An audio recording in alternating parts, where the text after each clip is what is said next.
नमस्कार दोस्तों, आज की वीडियो में जानेंगे कि कंपनी बदलने के बाद पुराने कंपनी का पैसा आखिर किस प्रकार से विड्रॉवल किया जाता है। ईपीएफओ की तरफ से क्या रूल्स रेगुलेशन है, इस वीडियो के माध्यम से बिल्कुल नया और आसान तरीका के माध्यम से आपको निकाल के दिखाने वाला हूं और बताने वाला भी हूं। तो चलिए वीडियो को स्टार्ट करते हैं और आपको कंप्लीट जानकारी प्रोवाइड करते हैं। तो सबसे पहले दोस्तों, आप पुराने कंपनी में काम कर रहे हैं तो कोई भी रीजन की वजह से उसको आप छोड़ दिए और अब चाहते हैं उसमें जो भी आपका एम्प्लॉय शेयर और पेंशन कंट्रीब्यूशन हो, ये सारा का सारा अमाउंट यदि आप निकालना चाहते हैं तो सबसे पहले दोस्तों ईपीएफओ की रूल्स रेगुलेशन क्या कहता है ये आप एक बार समझ लीजिए, ताकि दोस्तों पुरानी कंपनी का जो भी पैसा है निकालने में आपको सुविधा हो और आसान हो और पूरा का पूरा पीएफ प्लस पेंशन प्लस ब्याज भी आपको एक ही साथ में मिल जाए। तो यहाँ पे जो तीन अमाउंट दिख रहा है ना, ये तीन अमाउंट में से आप दो अमाउंट को तो निकाल सकते हैं, लेकिन जो पेंशन कंट्रीब्यूशन है इसको आप नहीं निकाल सकते हैं। जी हाँ दोस्तों, फिर कैसे निकालेंगे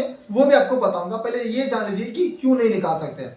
देखिए, आप पुरानी कंपनी को तो छोड़ दिए, फिर आप क्या क्या नए कंपनी में ज्वाइनिंग कर लिए, यानी कि दोस्तों आपका जो आईडी है, जो आपका पीएफ अकाउंट है वो एक्टिव है, वो रनिंग है, उसमें पीएफ जमा हो रहा है और ये पेंशन का पैसा निकालने के लिए रूल्स रेगुलेशन कहता है कि ये जो पेंशन अमाउंट है आप तभी निकाल सकते हैं जब आप कोई भी कंपनी में जॉब नहीं कर रहे होंगे, कोई भी कंपनी में काम नहीं कर रहे होंगे, तब जाकर आप ये पेंशन अमाउंट को निकाल सकते हैं।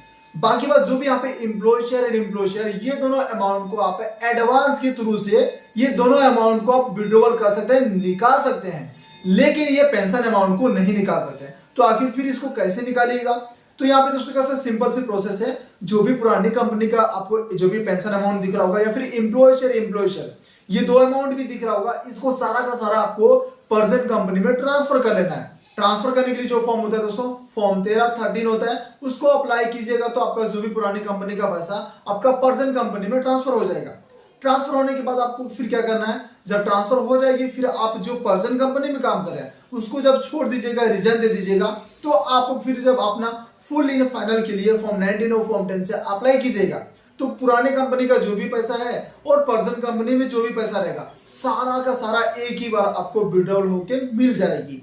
आप ये जो सोच रहे हैं ना कि कंपनी बदलने के बाद आखिर पुराने कंपनी का जो भी पीएफ का पैसा हम कैसे अपने पर्सनल बैंक अकाउंट में निकालेंगे, ऐसा डायरेक्टली नहीं निकाल सकते हैं। पहले उसको प्रेजेंट कंपनी में ट्रांसफर कीजिए, जब ये कंपनी को छोड़ दीजिएगा फिर विड्रॉवल कर सकते हैं।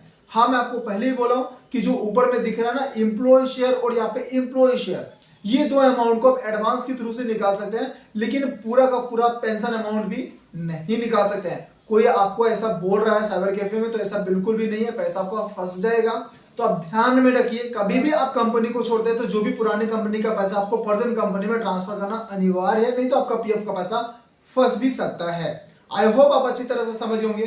पीएफ ट्रांसफर करने के लिए नहीं पता है तो उसका मैं लिंक वीडियो का डिस्क्रिप्शन में दिया हूं, वहां से आप खुद से ट्रांसफर कर सकते हैं। और यदि आपको ट्रांसफर करने में कोई भी समस्या आ रही है, आप नहीं ट्रांसफर कर पा रहे हैं, तो एक फ्यू पेमेंट देकर आप हमसे करवा सकते हैं। हमारा पर्सनली जो व्हाट्सएप नंबर भी आपको डिस्क्रिप्शन में बॉक्स में मिल जाएगी, नहीं तो आपको स्क्रीन पे आपको यहाँ पे दिख रहा होगा, इस पे कॉन्टेक्ट करके आप अपना काम भी करा सकते हैं।